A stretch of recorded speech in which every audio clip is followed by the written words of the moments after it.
আজ আমি বানাবো লাল লোটা শাকের ভাজা। অন্যরকম শাকগুলোকে কেটে ধুয়ে নিয়েছি, সিদ্ধ করতে বসে দেবো।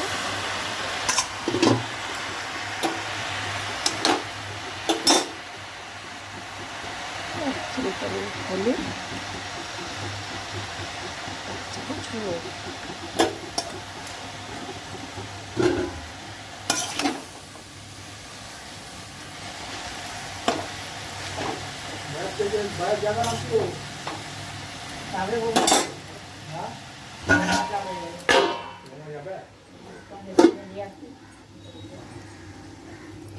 আমি বাদাম ভাজতে বসে দেবো।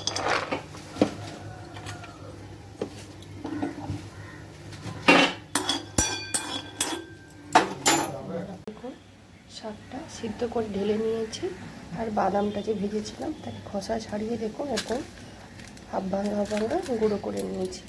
এবারে আমি কড়াইতে সরষের তেল দিয়ে দেব।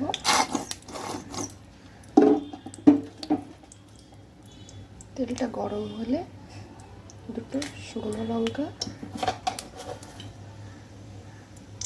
অল্প গোটা জিরে,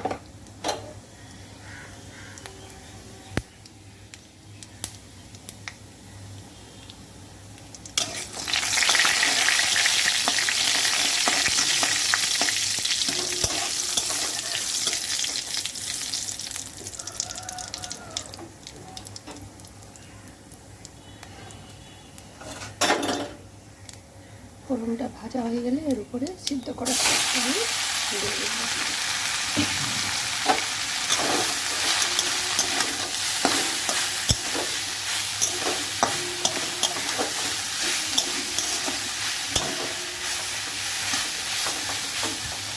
এই শাকটাতে আমি কোনো পেঁয়াজ রসুন কিছুই দেবো না, নিরামিষ ভাজাটা খুব ভালো লাগে খেতে।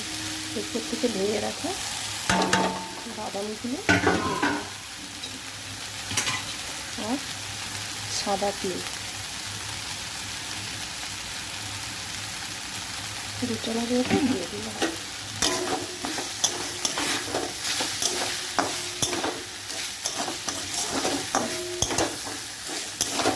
ভালো করে শাকটা আমি ভেজে নেব। সিদ্ধর সময় তো নুন দিয়েছিলাম, তাই জন্য নুন লাগবে না।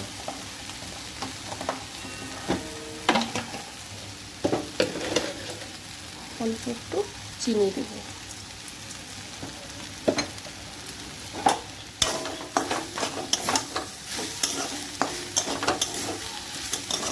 ভালো করে শাকটা আমি জল শুকিয়ে ভেজে নেব।